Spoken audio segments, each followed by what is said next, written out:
one of the reasons I am wearing my Sarah Farron wig is I'm of the firm belief that Final Fantasy is half of Kingdom Hearts.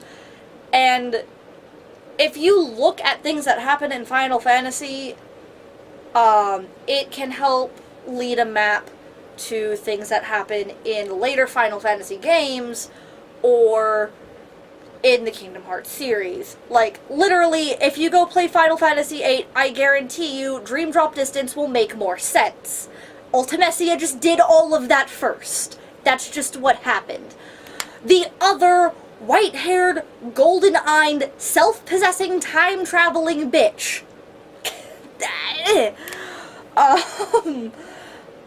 So, because we have a lot of stuff about fate and time travel, Final Fantasy XIII is a thing that I feel might have a lot of influence on things that happen in Kingdom Hearts. Things because I know Nomura likes it a lot, it's one of his favorites, and he has a lot of connection to it, and because it had so many sequels, he got to do a little bit more of what he really wanted, or a little more things that he got to do a little unfiltered in random spots. I'm not saying the whole games are, but I feel like there's like just a slightly higher percent of unrefined pure Nomura-isms that leaked through in some of that particular franchise, especially towards the end in Lightning Returns. In the plot, I want to talk about the gameplay. And for those of you who haven't heard me joke about this repeatedly in the past, Final Fantasy XIII is the series in which Ansem was right. All hearts begin in darkness and also end. That just straight up happened. That is a fact of how the metaphysics work in Final Fantasy XIII. There is no, this is a crazy guy being theory. We physically see this happen, and actually get the unfortunate opportunity to see what happens when someone messes with that cycle, and it causes all sorts of horrible things to happen. That's the entire plot of Final Fantasy XIII Lightning Returns, is someone fucked up the cycle of hearts going back to basically the realm of darkness in this game called The Unseen Chaos. Because of that, I worry about the fact that Marluxia has pink hair. I know that's a very random, seemingly, like, are you fucking shitting me kind of concern, but listen, guys, how many of you trust white-haired Square Enix characters anymore? Look me in the eye and tell me the last time you played a new Square Enix game and a mysterious boy with white hair walked up and you didn't immediately go, fuck you, you backstabbing son of a bitch, don't get possessed, I swear to God. Because you did, because that's what happens. Damn it. It's all Sephiroth's fault. And because there are little visual tropes that Nomura seems to associate with certain things that are a little weirdly left field, like the anti-hero villain slot of a very specific degree being the white-haired villain, for all of our blonde spiky hair, or the spiky hair being associated with the protagonist, things like that, you know, it makes me wonder if there isn't some sort of unfortunate... I mean, we already know that he has the equivalent of a book of prophecies, so, I mean, this whole, you know, lightning is a god... Well, lightning is, like... How did I put it to them? Metallica Jesus? I think I said. She's like hardcore Jesus, which is not a good thing at all. For those of you who played that game, you know what I mean. And Sarah, who is a Farseer by the end of the game, also given the ability to see and know the future, that there just seems to be a couple of connections following the adults, essentially because I know it was a very minor plot point, but technically they made a point to kind of talk about the color of Lightning's hair in Lightning Returns, so it just kind of gave me this feeling of, oh, so of course the pink-haired guy also has some kind of magical fucking future sight or whatever. It's one of the reasons I'm even considering the idea that he might be the Master of Bastards. If the Master of Bastards pulls down his hood and he has pink hair, I'm just going to go, well, I guess he's a fucking Farron, and that explains everything. You know, and to add to that, I realize that in the same breath, Marluxia has the rose hair, and Yenzo, rather than having the standard silver hair that most of our silver-haired villains have, has the exact same shade of gray-silver hair as Yule, the original Farseer from Final Fantasy XII, which just kind of made me go, please don't hurt him. Don't hurt him. And let's not even forget about goddamn Caius, who also has pink hair. People with pink hair in Square Enix games are just not happy. So, that's, So, like I said, it's a little left field, but at the same time, when I brought up my cloud theory, which you can see at the end of my panel video, at that panel, it was actually received very well, so that's why I'm even bothering to talk about these sort of left field crazy person theories in the first place. So, beyond the fact that there's that kind of connection, it makes me wonder if perhaps he also has an ability to see the future like the Master of Masters does. Which I am like 100% Scold somehow does have. If not, him having pink hair is the same level of concerning hint as Scold's name being an obscure reference to the Norse mythology Valkyrie, who is a Norn, who are the people who do the future thing. Weave the tapestry of fate and all that. They're the Norse fates. So that just, I know it's a little thing, but that concerned me. Left field observation number 2. His outfit. Now, I always had been of the personal headcanon that if I had to pick a place Marluxia to be from, it would have been Final Fantasy IX, because I think he would make good friends with Kuja, and he just striked me as the kind of gentleman with him and his scythe and his big vocabulary and seemingly urged to want to break out into French at any given moment, that he would suit one of the old-fashioned style Final Fantasies a little better. No, I don't mean old-fashioned as in the 8-bit ones, obviously, because it's Final Fantasy IX, but Final Fantasy IX was modeled after the ones that were set in the old-timey Western Dungeons & Dragons style setting. The point of Final Fantasy IX when it was made was to revisit those settings after the aggressively different modern settings of 7 and 8, and the Magitech setting of 6. But we see Lauriam, I don't even know if I'm pronouncing that right, walk up in this outfit, and all I could think was, did Joshua dress you? Because, seriously, go Google "The World Ends With You" NPCs, and put him next to those and understand that there is no difference. He looks exactly like the rest of them. Not to mention, he uses a scythe. So, knowing that Tui got added in Dream Drop Distance, if there's some sort of... Now, I'm not going to go as far to say... I mean, in a perfect world, I would be very happy if he, like, just suddenly was like, oh yeah, I'm actually a Reaper. Sup, bitches? That would be hilarious. I don't think that's going to happen, even if I want it to. But I think the obvious, like, connection or visual similarity to Tui, like, that collar and the vest, like, Mr. H is wearing basically the same outfit, but with less pink pants, okay? Where is he going to get those pink pants besides Shibuya? Never mind the fact that we would have to get into the logistics of how or where Shibuya existed before the world was split into many other worlds, how Joshua would be a composer, or how the composer system would work in that setting. That's a different story we're not getting into. The point is, what does them dressing him up like a Reaper mean for his character? He's already the graceful assassin. What other kind of association specifically to death does that mean he have? Does that mean he is the one who killed the girl? Or does that mean he has a darker role? Which brings me to my next point. This is a gut feeling UPG style thing simply based off of Marluxia's demeanor and personality and things I know Nomura likes to do and things that I have been expecting but haven't happened yet in Key or to happen in the back, because honestly, it's one of those things like Vanitas, it seems too hardcore to actually happen in the main game, and Nomura will have to shove it in a novel again. And will thematically fit with the whole idea of what they're doing, where, how do I say, blurring the lines between light and darkness seems to be an important thing that will be happening in the next game. And blurring morality, especially when it comes to Xehanort, them finally being able to say out loud, well, you know, a lot of Xehanort's points are kind of just right. He's just going about it in the worst possible way.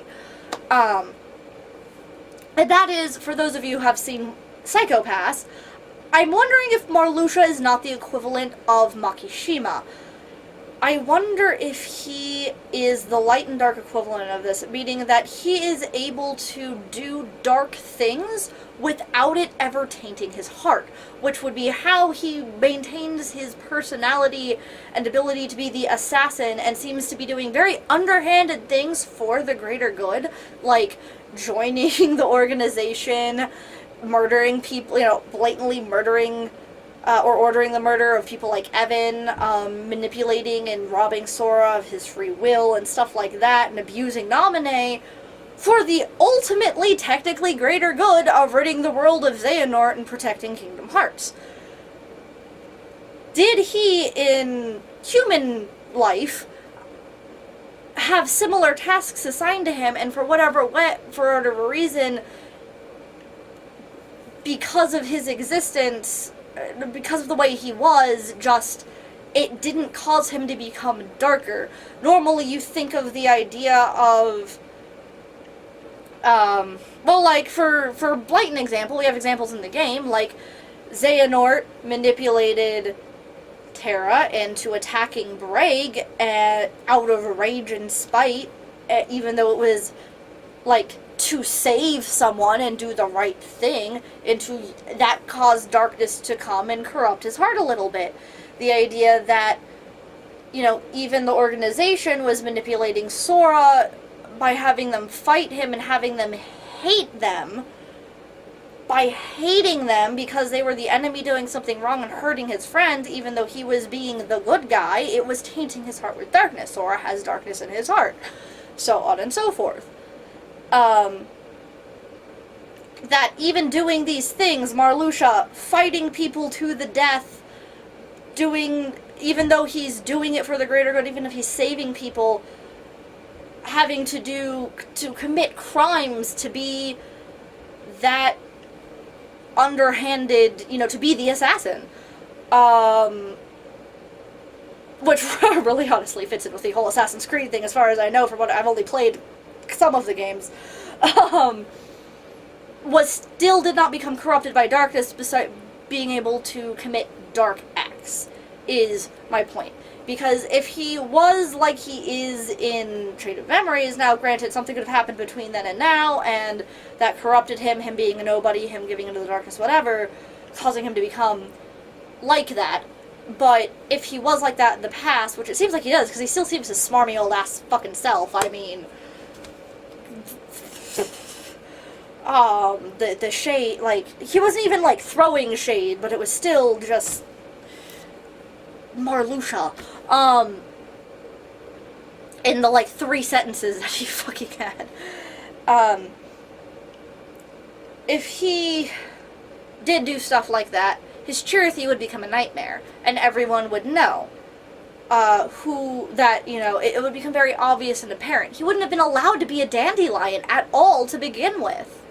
Which maybe that's why he had to sneak his way into the Union leaders, because he knew about the dandelions, wasn't invited, Ava said, no, you're too dark, and then killed a bitch. But honestly, if you think about it, the soda I spilled on that stained. Oh, I'm sorry.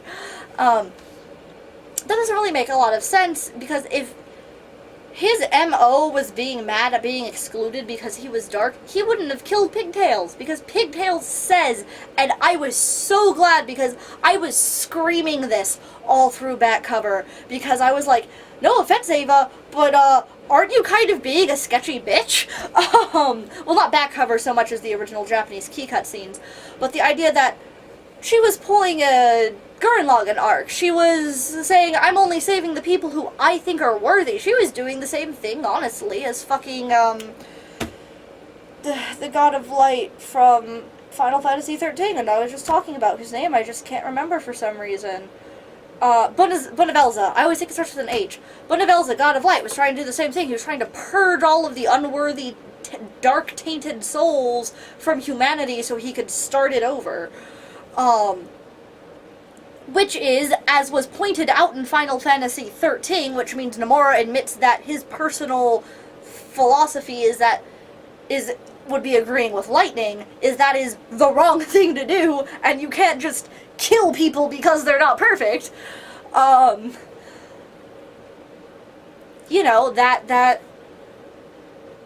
is, she was mad about that. The point is, Pigtails specifically brought up that flaw in the plan and was like, isn't it wrong to just save some people? Isn't it wrong to, like, you know, and Shirthi tries to cheer up being like, well, the people you meet, you can help become dandelions to save them. And she's like, but all the people I'm not going to meet, all of the people who are going to die, even though we know something's going to happen and we could prevent it. And Shirthi is just like, if you go around and tell everyone the world's gonna end and all the foretellers are gonna die, no one's gonna fucking believe you. And she resigns herself to that, but she basically had like a little friend crush on you, the player, but was too shy to talk to you and realizes that you're not a dandelion, and she dies trying to find you to tell you to become a dandelion. It's fucking fucked up. The point being, if Marluxia got kicked out of the dandelions for being too dark, why would she be the one he would kill? If anything, she would be, you know, that goes back into me wondering if they were for some reason friends, and she can, rather than him killing her to get into the dandelions, her convincing Ava to let him into the dandelions, even though he may not have seemed perfect, kind of thing. I don't know, I'm shooting out lots of contradicting theories all over the place, and somewhere out there, honestly, with all these little snippets and pieces, there is probably one answer that causes all of them to do this, because that is how Square Enix and Nomura work. And it's the matter of lining up all of the puzzle pieces and finding the one pattern and solution that makes all of them valid. Which might seem impossible at times, because sometimes things seem contradictory, but we've been proven wrong in the past, because this game is a shit show. But so that is one of my big things. Oh, and speaking of Marluxia and the dandelions, this is all I'm going to say. Dandelions are a flower. That's it. Just remind yourself, dandelions are a flower. That concerns me a lot. Note to self when I'm editing this to go back and look through Marluxia's weapons and days to see if any of them are dandelion or otherwise KHUX flower related. Yeah, so that's stuff. One last note, something I should have mentioned earlier, because I'm going all over the place here. You see I'm reading off of... These notes look so much more organized than they actually are, guys. They're in no order. The idea that Ven pointed out, and Ven said that this bothered him way before this happened, and now it seems like a bigger deal than it was even before, and I agree with him. I never questioned it. Marluxia uses illusions and Chain of Memories. He creates an illusory version of himself and uses that to fight Sora. And Ven pointed out that illusions are Iento's thing.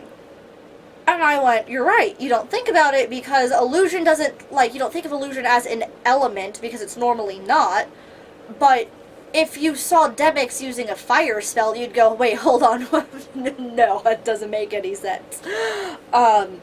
So, the idea of Marluxia using illusion magic is actually very weird. I never questioned it because he has the Sakura petals. Illusion-y stuff in Japanese mythology is associated with Sakura petal-y stuff, so I just kind of went, I've watched enough Naruto to make that to make sense. Please don't think that my only Japanese and Shinto mythology credentials are from Naruto. Please don't think that. I do real research too, I promise.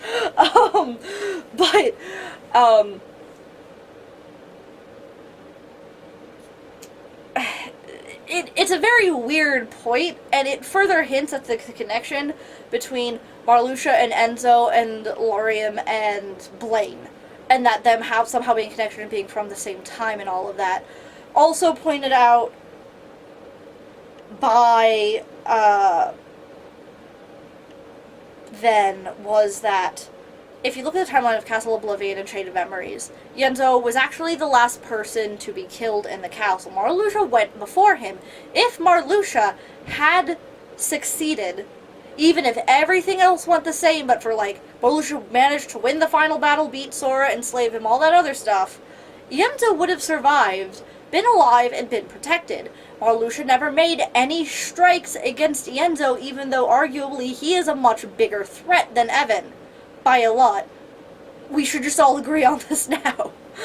The only reason Yenzo is where he is in the organization is because no one wanted to deal with arguing with everyone about putting the child higher ranked than everyone else.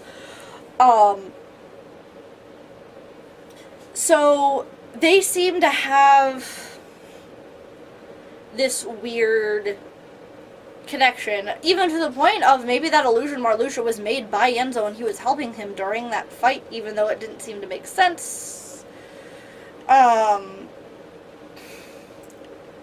So, and on that same tangent, going back to the whole Blaine thing is, something else I forgot to mention, the idea that perhaps Blaine time traveled to the future in order to be the one to activate the stasis to let them out.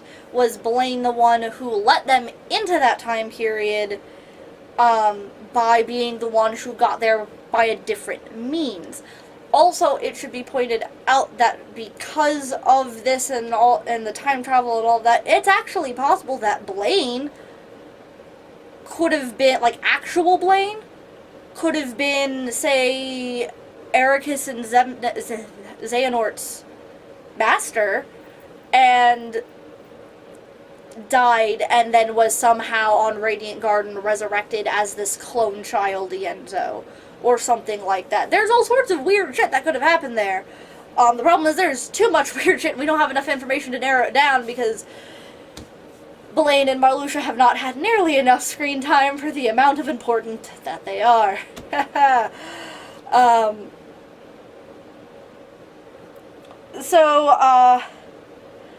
And of course, the final nail in the coffin of Ienzo Seeming's connection to Blaine and the Book of Prophecies and stuff is books. He has a book. Book of Prophecies. His weapon is books. It is highly suspect and suspicious. He also is, if you notice his sprite, the only one who, like, actively carries his book around with him, while, you know, the other ones all, like, they have it on them, obviously, in their, like, little Kingdom Hearts Hammer Space backpacks, but his sprite is actually holding his most of the time, which is a very Ienzo-like thing to do.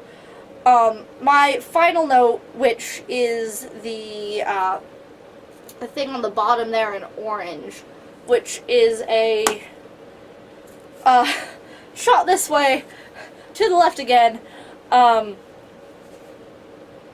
but connected to all of this is that we now have 3 members of the organization who somehow seem to magically, or, well, Ben isn't a part of the organization, Vanitas is. Nah. Roxy, honorarily attributed to that group of people. But the point being, if both Ienzo and Marluxia are connected to the past like this, and Ven is connected to the past, what other characters are connected to the past? But I would like to, once again, I already did an episode on, half an episode of It's All Lie to Not a Real Person on Luxord, but now I have more information, which is why Xehashorts are important. And that is, is Luxord Gula. I think I mentioned this before in that video, but I would like to just revisit and remind everyone about this because he's the time travel guy, and there's all these people now popping up from the past, and there's currently, because we can see his face, Luxor's face, so we know he's not one of the second generation 5. He's obviously not Scold or Ephemera, but the likelihood being the time manipulation guy, and once again, Nomura's favorite, being someone from the past, of the foretellers, the only 2 who were young enough to warrant having a voice actor change upon growing up would be Luxord, or would be Gula, and it doesn't help that, I mean, this is just like a random shot in the dark headcanon, but I always pictured Gula as being blonde, so it just kind of makes me go, oh,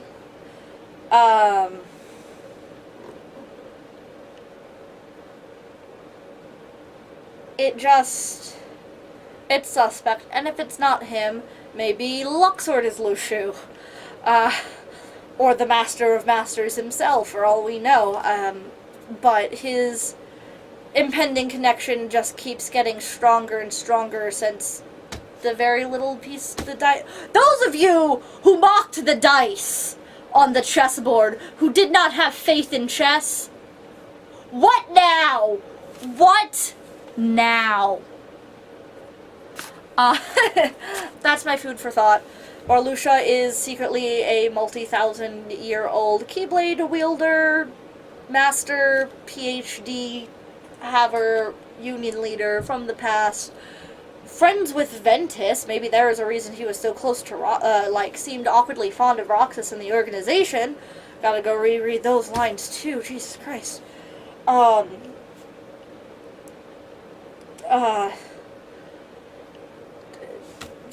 That's made me lose my train of thought again. Fucking God. Fond of him in the organization. God only knows what's going to happen when he meets actual Ventus, or God forbid he meets Vanitas, and that whole thing. You know, all sorts of weird things about memories and the, you know, reasons and weight of him being in Castle Oblivion, and the potential of him not having memories, and, like, what if he was actually using Nominee's powers to get her alone to fix his own memories, because he knew he'd forgotten stuff about the past or some shit like that. I don't even fucking know anymore. There's so much possibility. Just the amount, like, as with any big Square Enix reveal, they answer one question about Marluxia's past, and it creates 5,000 new questions. So, please, in the comments, any response to any of the shit I just word vomited at this camera. Any opinions on theories, any additional theories, any things or thoughts you have about Marluxia, about things. I mean, I didn't even go into the significance of flowers in Final Fantasy. Do you know how many villains have been trees? I'm looking at you, X-Death and Seymour, and then there was the Ifa tree. But then there's, like, people like Eris, who's also flowery and associated with death. So, I don't have words anymore. I can only make weird noises. So before I ramble on anymore, just word vomiting live random confused theories instead of slightly pre-thought out ones, and trying to organize those thoughts for all you lovely people on the internet, I'm going to end this here, as I said a minute ago, and then didn't. Please comment, talk to me, let's figure this out. As a community, we can do it. I'll be back with more information as soon as it happens, hopefully a full episode coming back soon. Regularly scheduled episodes will be coming back soon because the computer is getting fixed. And don't forget to look forward to Dissidia, which I am one of the, few thousand people who got a early beta access key and we'll be able to share that with you all on the internet. Yes, I know in my last video I had no idea what was going on and I was very excited, but as my final announcement, I am officially allowed and encouraged to post the footage on YouTube. The only stipulation is that I will have to mute out all of the voice acting. Oddly enough. I'm sure if I thought about that long enough I'd understand why, but and I realized, no, I don't think Kuja is actually playable in the beta. I think they only have, like, 6 characters. But he's my bae, and I'm really scared. I'm not gonna go on this rant now. I'll do another video for that later in the intro, and I'm actually recording that, which I'm probably gonna do later today, because the key starts today. So, with that, remember, save your tears, because I'll be back with more exciting shit. Bye!